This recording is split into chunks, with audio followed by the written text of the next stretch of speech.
Hello lovely people, ఎలా ఉన్నారు అందరూ? ఇవాళ నేను మీకు బెండకాయ ఫ్రై జిగురు లేకుండా ఎలా చేయాలో చూపిస్తానండి. ఈ బెండకాయ ఫ్రై చాలా టేస్టీగా ఉంటుంది, జిగురు అస్సలు ఉండదు. మనకి ఇలాగా మంచి కమ్మటి టేస్ట్తో చాలా చాలా టేస్టీగా ఉంటుంది. ఈ బెండకాయ ఫ్రై ఎలా చేయాలో గబగబా వీడియోలోకి వెళ్ళిపోదాం. చకచకా చూసేయండి, టకటకా చేసేసుకోండి. మీకు కనుక నా వీడియోస్ యూస్ఫుల్గా ఉంటే తప్పకుండా నా ఛానల్కి సబ్స్క్రైబ్ అయితే చేసుకోవడం మర్చిపోకండి. ముందుగా మనం బెండకాయలు కరెక్ట్గా ఇలా అన్నీ ఒకే సైజులో బాగా కడిగి వాటిని తుడిచేసి, తడి లేకుండా తుడిచేసి ఇలా మనం చిన్న చిన్న ముక్కలుగా కట్ చేసి రెడీ చేసి పెట్టుకోవాలి. ఇప్పుడు కడాయి వేడి చేసుకుని దాంట్లో ఒక 3 నుంచి 4 చెంచాలు నూనె వేసుకోవాలి. తర్వాత ఒక అర చెంచా ఆవాలు వేసుకోవాలి. ఆవాలు బాగా చిటపట్లాడాక మన బెండకాయ ముక్కలు దీంట్లో వేసేద్దాం. బెండకాయ ముక్కలు వేసిన తర్వాత మధ్య మధ్యలో కలుపుతూ దీన్నైతే ఒక 5 నిమిషాలు అలా వేగనివ్వాలి. మధ్య మధ్యలో కలుపుతూ ఉండండి. మూత ఇప్పుడే పెట్టేయకండి. మూత పెట్టేస్తే ఇవి కొంచెం బంకగా జిగురుగా అయిపోతాయి. ఒకసారి ఇలా మనం కలిపేసిన తర్వాత, నీట్గా కలిపేసిన తర్వాత మధ్య మధ్యలో కలుపుతూ ఒక 5 నిమిషాలు అయితే దీన్ని ఇలాగే వేగనివ్వండి. మనకి కలర్ మారడం స్టార్ట్ అవుతుంది. బెండకాయ ముక్కలు కలర్ మారడం స్టార్ట్ అయ్యాక తర్వాత మనం దీంట్లో ఉప్పు వేస్తామన్నమాట. చూడండి, ఇప్పుడు మనం మధ్య మధ్యలో కలుపుతూ ఒక 5 నిమిషాలు అయితే అలా దీన్ని వదిలేసాము. ఇప్పుడు చూసారంటే బాగా మంచి గ్రీన్ కలర్ వచ్చింది కదా.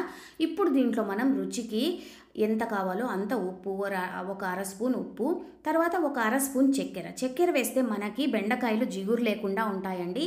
చూడండి, ఇప్పుడు మనకి బాగా జిగురు తెలుస్తోంది కదా. ఒక 5 నిమిషాల తర్వాత దీంట్లో ఉన్న జిగురు మొత్తం పోతుంది. మనకి బెండకాయలు బాగా పొడిగా విడివిడిగా ఉంటాయన్నమాట. ఇప్పుడు మనం దీన్ని అలా కొంచెం సేపు వదిలేద్దాం. మధ్య మధ్యలో కలుపుతూ ఉండండి. ఇప్పుడు మనం దీంట్లో ఒక అర కప్పు ఉల్లిపాయ ముక్కలు, సన్నగా తరిగిన ఉల్లిపాయ ముక్కలు వేసుకుందాం. ఉల్లిపాయ ముక్కలు మీరు కావాలంటే వేసుకోవచ్చు, లేదంటే లేదు. కానీ ఉల్లిపాయ ముక్కలు వేస్తే బెండకాయ కూర టేస్ట్ చాలా బాగుంటుంది. ఇప్పుడు మనం ఉల్లిపాయలు వేసాక ఒకసారి బాగా కలిపేసి దీన్ని మనం మరో 2 నిమిషాలు అలా వదిలేద్దాం. మధ్య మధ్యలో కలుపుతూ ఉండండి. ఇది కొంచెం సేపు అయ్యాక బాగా వేగిపోతుంది, అస్సలు జిగురు లేకుండా.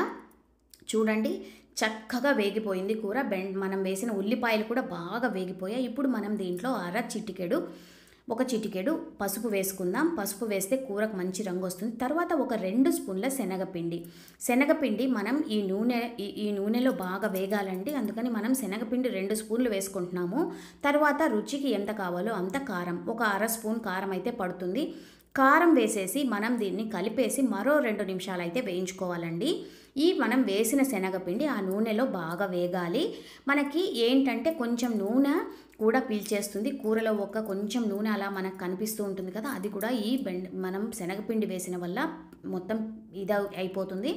ఇప్పుడు చూడండి, కొంచెం కూడా జిగురు లేకుండా అలా విడివిడిగా కమ్మటి బెండకాయ ఫ్రై అయితే రెడీ అయిపోయింది. వేడి అన్నంలో నెయ్యి వేసుకొని లాగించేయడమే. సాంబార్కి తర్వాత రసంకి కూడా మంచి కాంబినేషన్. తప్పకుండా ట్రై చేయండి. ఉంటా మీ విజయ్.